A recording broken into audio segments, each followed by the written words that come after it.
वासुदेवाय नमः। गुरुर्ब्रह्मा गुरुर्विष्णु गुरुर्देवो महेश्वरः गुरु साक्षात् परब्रह्म तस्मै श्री गुरुवे नमः। पंढरीचे देवराया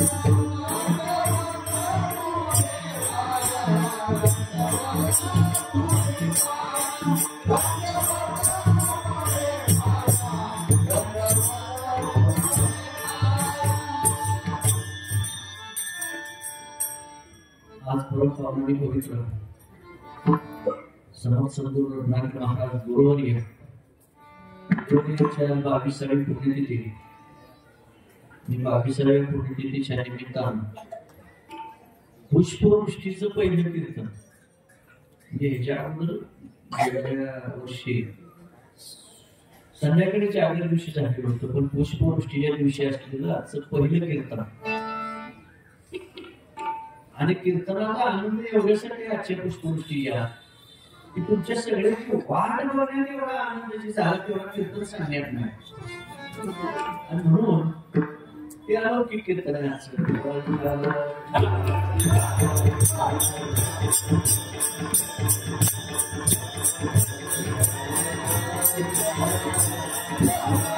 आजच्या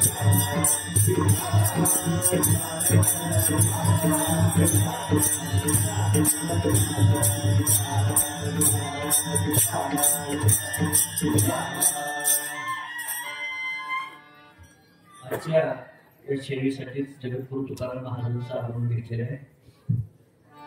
अत्यंत महत्वाचा असा अभंग उपदेश केलेला आहे. जीवन अज्ञानी जीवन केलेला उपदेश आहे महाराजांनी.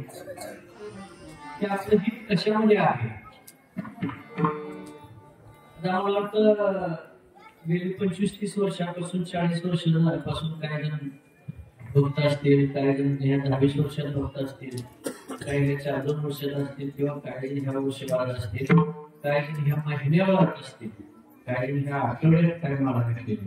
म्हणजे खूप जुन्या भक्तापासून ते नवीन भक्तापर्यंत सगळ्यांनीच आपापलं हित कसं करून घ्यायचं. आता हे सगळ्या जुन्या लोकांचं हित झालेलं आहे म्हणूनच ते येत नाही की लोक. आता येऊन काय करायचं. हित झालेलं आहे. ज्या कामासाठी आपण महाराजांकडे आलो ते काम झालेलं आहे. आता घरी कशी सेवा. जमलं तरी घ्यायचं. पाऊस नसला तरी घ्यायचा. पाऊस उघडल्यावर सकाळी करणार. आणि पाऊस सुरू झाला तर बसली. त्यामुळे रात्रीच्या वेळेला 1 किलोमीटरच्या पर्यंत सुद्धा आली नाही. तुमची लांबच्या सोडून द्या. 1 किलोमीटरच्या पर्यंत छत्री घेऊन सुद्धा येऊ शकते, किंवा कोणाला 5 मिनिटात येऊ शकते. पण ती सुद्धा कशामुळे थांबली. पावसामुळे. खरंच ही पावसाला भेटी दिली का. पावसाला भेटणारी आहेत का. आणि कोणाला भेटते ती ही माहिती आहे. कशाला वर्णन करायला. आणि म्हणून ही तर कशामध्ये आपला आहे. गुरु काय असतात, शिष्य काय असतात. गुरु म्हणजे काय, शिष्य म्हणजे काय. आणि देव ही कल्पना त्याच्याहून दूर आहे. तिथं आपण कोण आहे हेच माहित नाही. आपण कोण आहे हेच माहित नाही.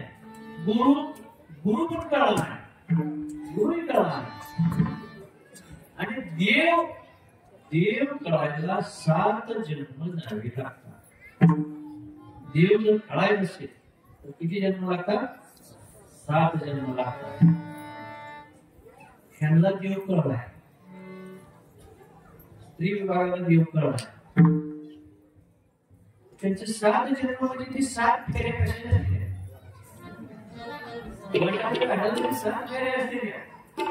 ते 7 फेऱ्या कशाचे. एका जन्माची एक फेरी. एका जन्माची एक फेरी म्हणून ते 7 फेऱ्या घालत असतात. म्हणजे 7 जन्मात ज्या स्त्रीला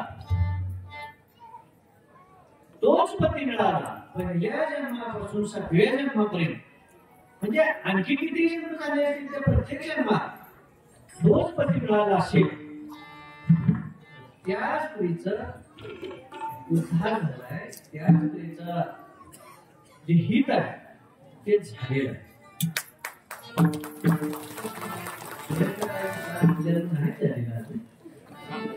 या जन्मात त्यांची भेट झाली. पूर्वी अगोदर ते देव लोकात होते तेव्हा त्यांचा जन्म झालेला नव्हता. पहिल्याच जन्मात येऊन त्यांनी मोठी भेट केली. त्यामुळं अडचण नाही. आणि मग आपलं हित कशात आहे हे आपल्याला कळायला मार्ग आहे. गुरु आपल्याला कळला नाही. लांबचे सोडून दे. जिथे जन्माला आले ते आम्हाला तर कळला गुरु. गावातल्या आम्हाला घरातल्या तर गुरु कळला का. गुरु कळणे इतकी सोपी गोष्ट नाही. आणि देव कळणे ही सुद्धा सोपी गोष्ट नाही. पहावे आपणाशी आपण या अवज्ञा. अगोदर स्वतःला ओळखा. कोण आहे मी. कोण आहे मी. कोण याची ओळख करा. मग गुरुची ओळख करा. गुरुची ओळख करा म्हणजे काय. गुरुकडून मला काहीतरी अनुग्रह घेतला. 10-20 वर्ष सेवा करतोय. पण गुरु कळला का. गुरु केला. गुरु कळला नाही. गुरु कळला नाही. देव कळणे तर दूरची गोष्ट आहे. देव कोणाला कळला? सुपी होत नाही देव कळला ज्यांनी काय वाचनामुळे समर्पित होऊन सेवा केली. तुम्ही सेवा करताय, सेवा करत नाही अशी गोष्ट नाही, पण तुमचं समर्पण नाही. समर्पण म्हणजे आपल्या स्वतःच पूर्णपणे अर्पण करणे, ह्याला समर्पण म्हणतात. काय वाचन सगळं आपलं जे काय माझं आहे ते भगवंता तुझं, ते गुरुराया तुझं, ह्याला समर्पण म्हणतात. आपण म्हणतो तसं तसं म्हणल्यावर मग आले तुझं उत्साह झाला कारण माझं आहे आम्ही त्याच्यापेक्षा म्हणून आम्हाला कळायलाच नाही कळेल आणि मग ते त्याला घाबरतात. परंतु गुरुना ह्या गोष्टीची काही गरज नसते, धनसंपत्तीची गरज नसते. काय धनसंपत्तीची गरज नसते? ज्याने भगवंताची प्राप्ती केली त्याला लक्ष्मीचा धावा करायची गरज नाही. आपण लक्ष्मी भगवंता बरोबर येणार आहे आणि सगळं कार्य सिद्ध करणार आहे. म्हणून आपलं हित करून घ्यायसाठी आपण काय करायचं याच्यासाठी आता हा अनुभव असा आपण पहिल्याच या पुष्पवृष्टीच्या कार्यक्रमासाठी आपण घेतलेला आहे.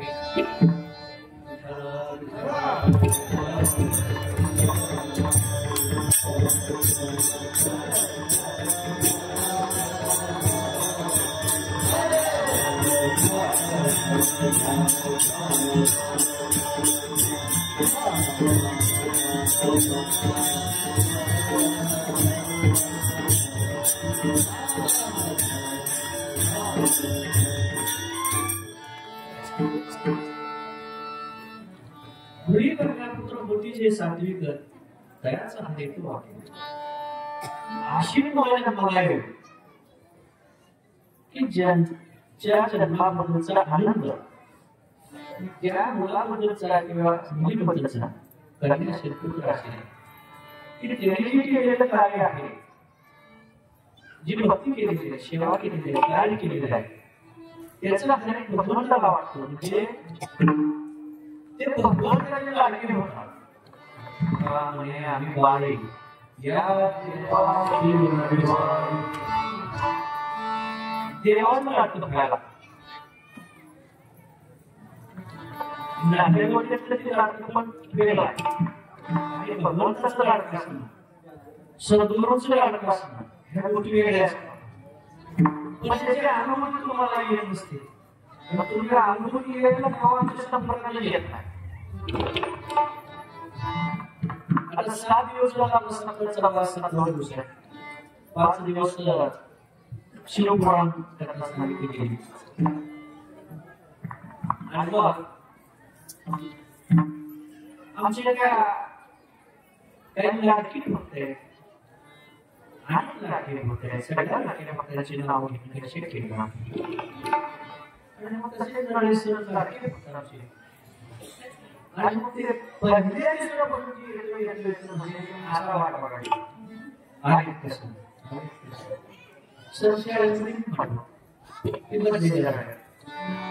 दुसरा दिवस आज येतो, तिसरा दिवस आज येतो, चौथा गेला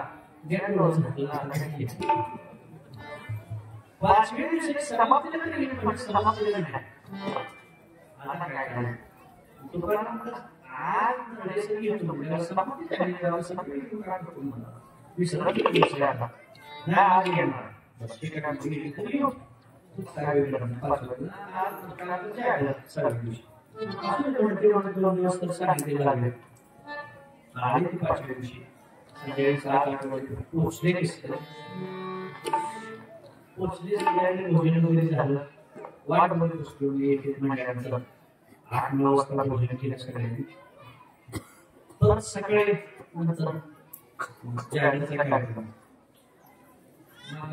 सकाळी बघा तिथे स्वयंपाकासाठी काय 4-5 बायकांनी शेवेसाठी थांबलेले त्याला दिवस सुरुवात आरती वगैरे करून गेलो आणि ते त्यांचं सगळं ओळखल्यानंतर चहा करायला लागल्यानंतर त्यांना सूचना दिली पण आज खीर करा एवढं खीर त्या दिवशीचा विषय नाही दररोज इथं प्रत्येक दिवशी खीर ही असते सप्ताहामध्ये दुपारच्या पत्तीला आणि आज खीर करा काय झालं सप्ताह समाप्ती झाली आज खीर सकाळी जेवणानंतर ती भाजी भाकरी भाकरी असू द्या चपाती असू द्या खीर कशाला आणि मग खीर करा आहे खीर करा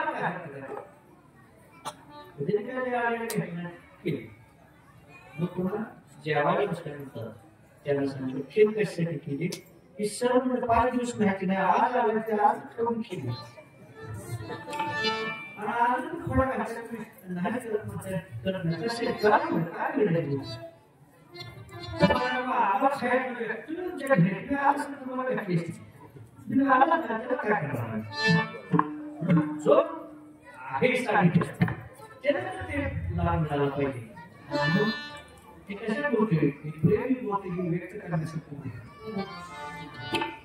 गुरु आणि शिष्य ह्या गोष्टी खूप वेगळे आणि किती त्याचं महत्व आहे ते करू शकणार नाही त्याच्या गुरु शिष्याच्या डोळ्या लागणं सहज शक्य नाही सोपं नाही जसं बचत करणारी गोरक्षणा निवृत्ती नावाने ज्ञानेश्वर माऊली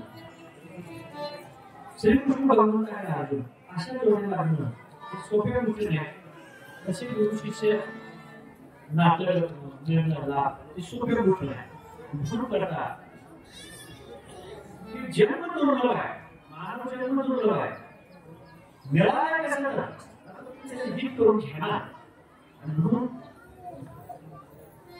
वेळ खूप झालेला रात्रभर पाऊस होता सकाळी तुमची लवकर वाट बघितली आणि आम्ही तुम्हाला लवकर आले पोषण आले तयारीत होतो तरी पण काय लवकर आले नाही जे आले ते आम्ही ते करून बसवलं निवांत असे का असं म्हणतात आणि म्हणून आला तुम्ही उत्साह ही गोष्ट चांगली आहे 5 दिवसात शिवपुराण तुम्हाला ऐकायला मिळालं नाही पण ती युट्यूबला सुरू असते तुम्ही काय बघताय ते काही सगळं बघतायत ठराविक काय बघत असेल माहिती सगळ्यांना बघता येत नाही आणि म्हणून तुमच्यासाठी थोडासा तरी प्रसाद त्या शिवपुराणातला द्यावा म्हणून आता त्यांचे ते 10 मिनिटांची चर्चा 10 मिनिटाचं कथन या शिवपुराणातलं थोडासा स्पर्श तुम्हाला त्या शिवपुराणाचा होईल याच्यासाठी या सांगण्याचा उद्देश याच्यासाठी तुमच्या हितासाठी जो अभंग आहे हित करून घेण्यासाठी ते हित करून घेण्यासाठी हा शिवपुराणाचा थोडासा स्पर्श आपण करू कारण आपल्याला कमी वेळेत तुमच्या सगळ्या गोष्टी करायच्या नमः शिवाय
ती वेळ आपण घेऊ. जास्त वेळ आपल्याला नाही, कमी वेळेचे सगळे तयार करायचे आहे. एक ब्राह्मण कुटुंब राहत होतं आणि वयोवृद्ध झालेला होता ब्राह्मण. वयोवृद्ध झाल्यामुळं त्याला काशीला जावंसं वाटलं की शेवटच्या तीर्थाचं स्नान घ्यावं आणि आपल्याला दर्शन मिळावं. शेवटच्या टप्प्यात त्याचे शरीर काशीला जाण्यासाठी निघाला. त्याला दोन मुलं होती, पत्नी होती आणि पत्नीला सांगितलं आता मी काशीला जाऊन येतोय, तो या मुलाचा सांभाळ कर. तो काशीला गेला, परंतु त्याचा अंतकाळ जवळ आला आणि तिकडेच तो मृत्यू पावला. तो परत येऊ शकला नाही. आणि मग ही जी ब्राह्मण पत्नी होती त्यानं काय केलं, आपली दोन मुलं आहेत, या दोन मुलांना त्यांची जी संपत्ती आहे ती सगळी वापरून दिली. दोघांनाही संपत्ती वापरून दिली आणि काही भाग स्वतःसाठी त्याने ठेवला. अशा पद्धतीने सगळं त्यांना रेडिओवर लावलं, मार्गदर्शन केलं आणि प्रभूची सगळी तिला घरी बसवली. सगळ्या गोष्टी तिनं ज्ञान दिलं आणि मुलं पण आपापल्या त्या ठिकाणी करू लागले. चांगल्या पद्धतीने प्रपंच त्यांचा चालला. आता ह्या ब्राह्मण पत्नीचं त्याचं पण वय वाढलेलं होतं, खूप दिवस झाले होते. मरण काळ जवळ आला. वय वाढल्यानंतर क्षणाचा नाही भरोसा उद्या होईल काय होता. आणि त्याला लक्षात यायला लागलं मरण काळ जवळ आलेला आहे आणि त्यामुळे ती अशी दुचित बसायला लागली, विचारमग्न अवस्थेत बसायला लागली. काही चिंता करतात, शेवटच्या टप्प्यात काही चिंता करतात, तसं ही पण थोडी चिंता करायला लागली, काळजी लागली मनाला. आणि मग त्या मुलाने विचारलं की म्हणले आई साहेब तुम्ही चिंता कशाची करताय, तुम्हाला कुठल्या गोष्टीची अडचण आहे का, तुमचं काय डोक्यात असलं तर काय आम्हाला सांगा की आतापर्यंत घडलं नाही. तुमच्या हातनं घडलं नसेल, आमच्या हातनं घडलं नसेल, तुमची काही इच्छा असेल तर ती एखादी गोष्ट सांगा. आपण काय खाऊन पिवत असेल तरी सांगा, इतर काय कुठं जाऊन फिरून यायचं असेल तरी सांगा. तर काय विचार आहे, तुम्ही जास्त दूषित बसताय, चिंता करताय, काय विचार आहे ते आम्हाला सांगा. आणि मग तुमची काही इच्छा आहे ती सांगा. त्या ब्राह्मण सांगितलं, मुलाच्या आईने सांगितलं माझी इच्छा आहे. म्हणजे काय आहे, काशीला जाऊन यायची तेवढी माझी इच्छा आहे. कारण आता वय वाढलं, आता मला काही जाणं होत नाही, त्याच्याबरोबर जायला पाहिजे. तुमचं शरीर चांगलं आहे बरोबर तुम्ही म्हटलं येणार ना. एकदा शरीर कामाच्या बाहेर गेलं तर तुम्ही येऊ शकणार नाही. काय येऊ शकणार नाही, पुंडलिक आपल्या घरी जन्माला यायला अजून अनेक वर्ष लागले ना. जर तो पुंडलिक जन्माला आला तर तो येऊन येईल. कसे असते मग त्याला मठात नेईल, आणखी कुठं आवडतो तीर्थाला नेईल, पण आपल्या सर्वांचं तेवढं भाग्य नाही आपल्या घरी काही पुंडलिक जन्माला येणार नाही. म्हणून त्या ब्राह्मण पत्नीने म्हाताऱ्याने सांगितलं माझी इच्छा आहे काशीला जाणं नाही. वय फेकला तसे त्याने म्हणले. मग एक काम करत असेल तर करा, म्हणजे आईसाहेब सांगा तुम्ही नुसतं तुम्ही सांगेल काम करू. त्यानं सांगितलं मला काशीला जाणं होत नाही, पण माझा मृत्यू झाल्यानंतर मी येण्यावर माझी हाडं तेवढे असतील तेवढे काशीत गंगेत जाऊन विसर्जित इच्छा व्यक्त केली म्हाताऱ्याने. ठीक आहे म्हणजे काय अडचण नाही, तुमची इच्छा आहे त्या पद्धतीने सर्वात तुम्ही करू, म्हणजे तुम्ही काय चिंता करू नका. आणि त्या पद्धतीनं पुढे काही दिवस गेल्यानंतर त्या ब्राह्मण पत्नीचं निधन झालं.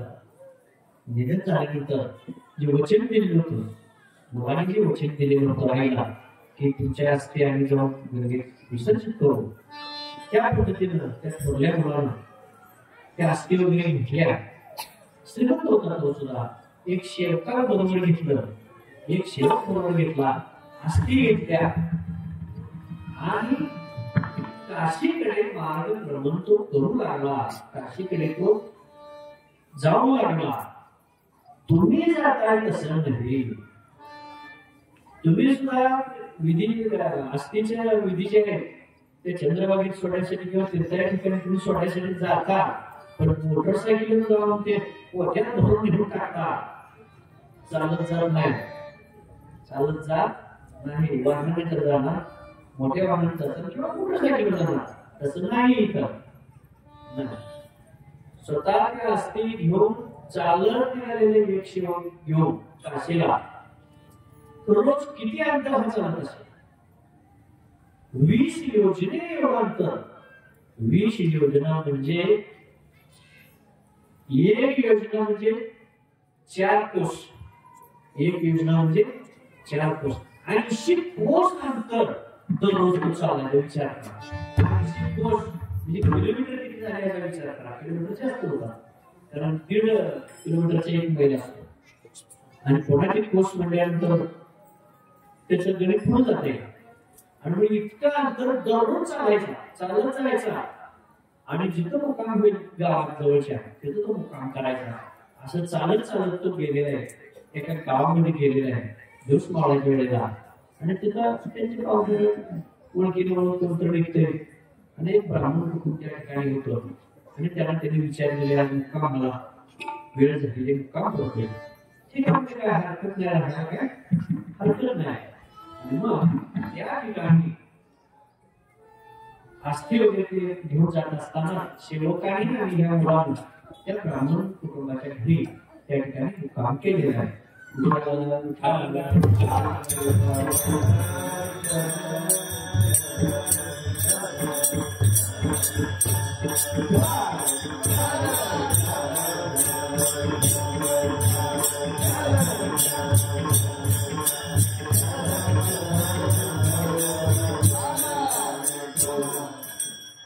आणि मग वेळ संध्याकाळची आहे, मुक्काम थांबलेला आहे.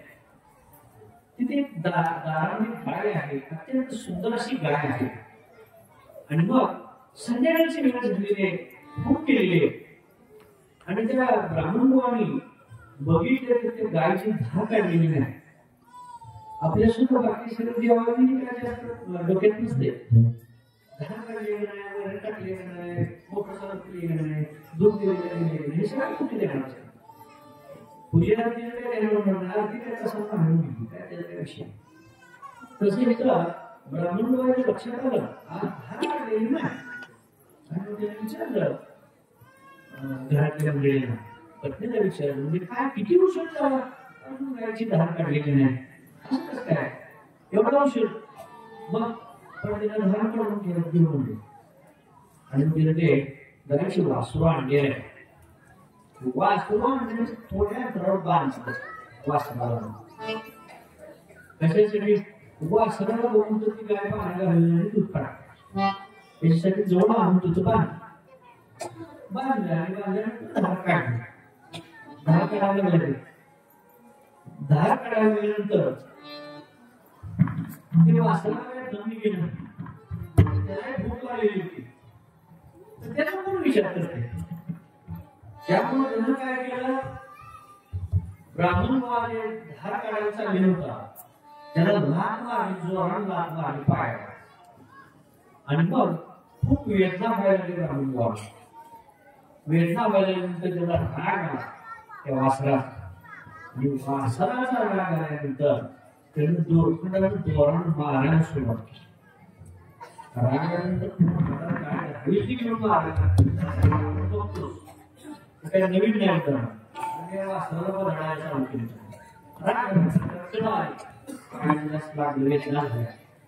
आणि मग त्या वासराला तो बदलायला गेल्यानंतर, जोरानं मारायला गेल्यानंतर गायीने बघितलं आणि गायीच्या डोळ्यातून अश्रू धारा वाहू लागल्या. आता गायीच्या डोळ्यातून अश्रू धारा वाहतात, किती दगड गोष्टी ह्या दगडाशी अश्रू धारा वाहते का? अभिषेक करायला कशाला? मग ह्याच्या अश्रू धारा निघतील. जनावरांमध्ये इतकं प्रेम आहे आपल्या वासनाबद्दल त्या गायला एवढं प्रेम आहे आणि त्याला बोलते कोराचे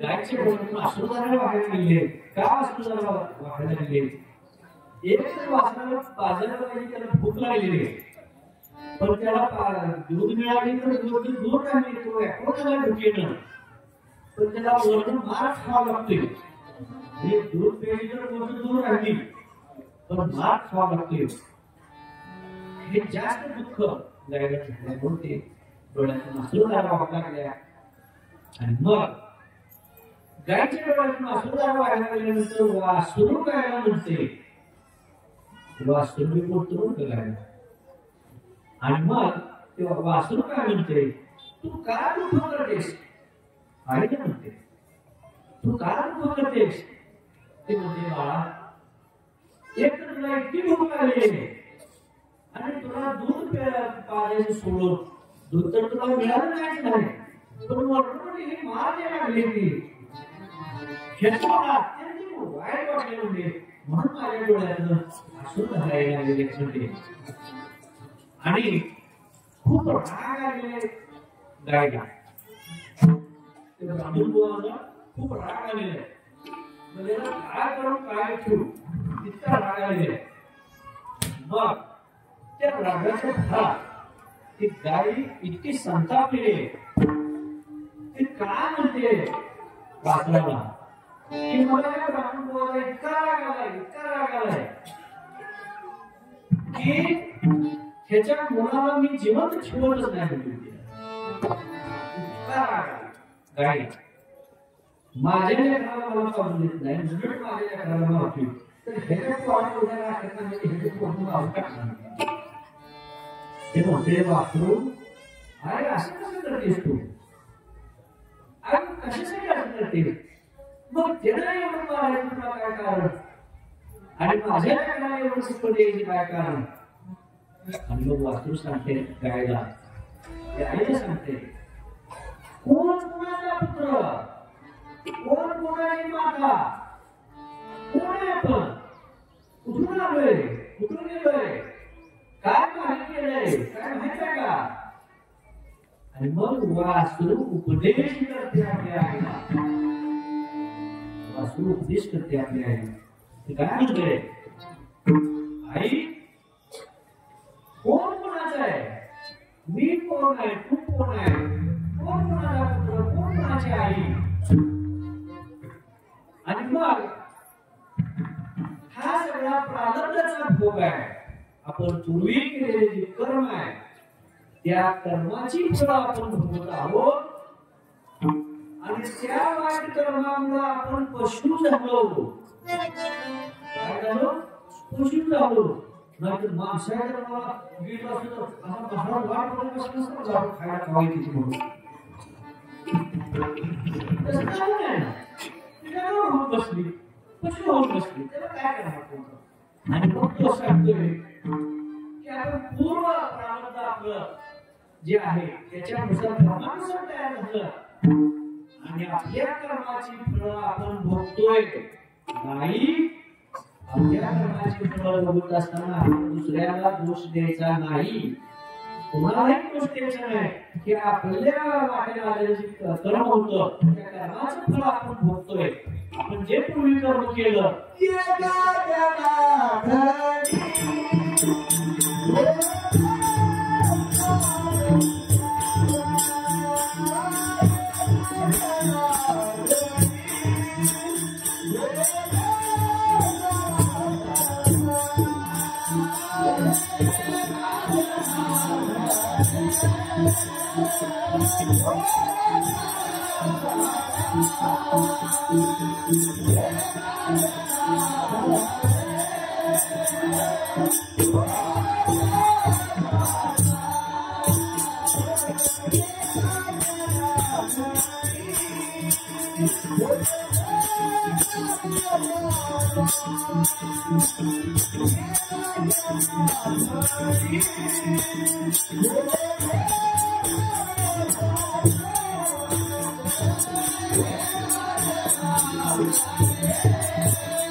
वास्तवात काय सांगते की मी उद्या सकाळी ह्याच्या मुलाला शिंगाला भोगसून मारल्याशिवाय सोडत नाही. काय करून हे मुला उद्या मारणार कसा नाही, शिंगाला भोगसून मारू टाकणार, त्याला जिवंत ठेवणार नाही असं काही नसते वासरा. आणि त्याच्या पुढचे काय सांगते वासरू म्हणते कशाला हे पाप करते. अरे बाबा आतापर्यंत आपण पाप जास्त केल्यामुळे पोषून जातोय, अजून तू पाप कशाला करते. त्याला शिकूया की त्या जनावरांनंतर माणसाला जन्माला जाऊया की. ते म्हणते माणसाच्या मनात आपले पाय पाप कुणाला हे म्हणायचं येणार ते आपल्याकडे. आपण कशाकडे जायला ते काय ऐकायला तयार नाही. काय मी उद्या सकाळी त्याच्या मुलाला मारणार, तू असं काही केलं आपल्याला काम नाही. आणि मग त्याच्या पुढचं ते सांगते, ते म्हणतोय की हे पाप आहे, हे पाप फिटणार नाही कारण हे ब्राह्मण आहे. ब्राह्मणाचं जे पाच काय ठार केलेलं ते ब्रह्महत्येचं पाप आहे. हे ब्रह्महत्येचं पाप लय मोठे आहे आणि तुम्ही काय करू नकोस अशी तो विनवणी करतोय. पण ते काय म्हणते बाळा तू लय ज्ञान सांगून तुम्हाला मी दैव कशी जेव्हा ऐकवणार आहे मला माहित आहे. मुंबई शिका अशी एक किती शिकवा टाकली ती माझी. आणि त्या काही शिकण्याची काय ह्याला मला तिची मी शिकवा टाकली शिकवत नाही सारखी तयारी असते. आणि मग त्याच्या पुढचं सांगते की वासराला तू म्हणतोय की बरोबर आहे पाठक मला लागेल.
काय आहेत आधी लवकर काय ते स्टॉल ठेवायचं.